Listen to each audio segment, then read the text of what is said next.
Hello there, I am Connor Boyle, I'm one half of Clash Productions, and today we are doing a reflections on my memories of making the short film Clive. Hi, I'm Clive Green, professional hitman. The Clive short film is a story about a man who's a professional hitman and he's bored of his job. And so he invites a documentary crew to come and follow him along to see what it's really like. The script went through many stages. I would write the original drafts, I would send them to Aled, who would send me back notes, and then together we would collaborate and create the final product. Once we were happy, we then went and auditioned for the role of Clive, and we had a few people who sent in video auditions. Unfortunately, none of them quite captured the spirit that me and Aled wanted to achieve with Clive. And that is when Aled told me about his friend Josh, who we eventually cast in the leading role. So for the teaser, Josh came in his own clothing. We didn't provide him with any clothing for the teaser, but by the time the final product came around, Josh is actually wearing Aled's suit. The two of them were similar height, similar build, so I think it was slightly a bit big on Josh if I'm remembering correctly, but it's actually Aled's own suit that Josh is wearing in the final short film. Going off of the final short film, a lot of the interior house scenes were actually the house I was living in at the time. So that living room with the Godfather painting in the background, that was my living room. The room with the Scarface painting in the background where we filmed Sullivan is actually my dining room, and the actor who played Sullivan, Tom, was actually my housemate. In the original teaser, Clive is pushing the actress Ava in a wheelchair because he had killed her and now he was dumping her body in the woods, which is quite ironic really, since then he goes and finds litter and he can't believe that people would be so careless to litter when he has just dumped a dead body in there.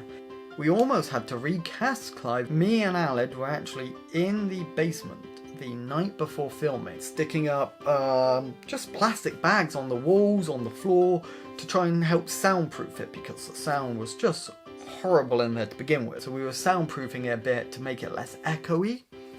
And then Aled gets a phone call and then he goes upstairs because the signal inside this basement was also appalling, and it was Josh.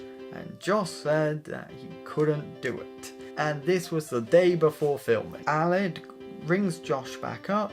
He managed to convince Josh to come back on board and to keep playing the role of Clive, which we're extremely grateful for because Josh, I would go as far as to say, was perfect in the role. It was an absolute pleasure to work with Josh, and I would happily work with him again. Scene 22, murder scene take 13! The ending was shot on the very first day. I was actually operating the camera that day, and let me tell you, it hurt my knees. There I was actually holding the camera, and Josh, who comes in with a bat and whacks the cameraman over the head, killing him. I was inspired by the ending of the Walking Dead season 6 finale. I wanted to replicate that with Clive hitting the cameraman and then the cameraman falling to the ground.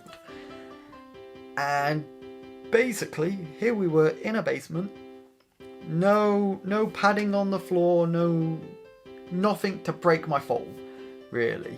And so when Josh comes down with the bat, we worked out a sort of a rough timing. So bat goes down, I drop onto one knee onto the floor. Not it's got no carpet on it. It's not a nice floor. It was just concrete or stone or whatever, and it was hard. And so there I was at take one, take two, take three, down onto the ground I go. I wasn't the only one who suffered this fate. We also made Libby go through the same fate when she was getting strangled to death, and she would be then had to go to the ground. So I do apologise to Libby for, having her die on this hard floor. Yes. And then, Savannah also technically died. You see her body just lying there on the floor, but, she dies off screen, so she got it a lot easier than the rest of us when it comes to dying. So there's one thing I feel like deserves to be mentioned. That is, we filmed inside Premier Inn. We got a hotel room and they let us film in there, and it was we were very grateful. They had only recently opened, I want to say that year, maybe a few months beforehand. And yes, Alid had got in contact with the manager of that Premier Inn branch, and they actually allowed us to film inside their hotel room for free. We were actually surprised. We figured that we would probably have to pay for the night, pay for the room, because of course if we were in there filming, they weren't then selling the room to somebody else. But no, they were very kind to us, and they actually allowed us to go in there and film for free, and we were very grateful for that. The scene where Clive throws a dead body off a cliff. Again, I wrote that in the script and worried about finding the cliff later. It was this drop on this small cliff onto a stony beach, and me and Alid we went and talked to the local police of the area. We had to inform the Coast Guard, and we actually went round all the houses in the local area of the spot we were shooting at that could see us, and we had to post a little letter through each of their doors saying, on this day, should you see someone throw a body bag off a cliff, it is a student film and not a real body bag. And the body bag was actually filled up with cardboard boxes. There is a picture of it on our Instagram of me and Alid in our high-vis jackets with this body bag full of cardboard boxes, and Josh would grab it and throw it off. I was stood on the cliff with Josh. Alid, he changed position from being up there to down there. I think I also filmed a shot of being down below trying to watch it, and that didn't make it in because it just didn't work, so we filmed it from the perspective of being behind Josh and him lobbing it off. And Alid would then go grab it and lob it back up so that we could do a second take and a third take, and just how many takes it would be until it, for it to be, till we deemed it was good and finished and we could go home. And that was actually a really fun day. I mean, in a nutshell, it was a wonderful time with a great team involved.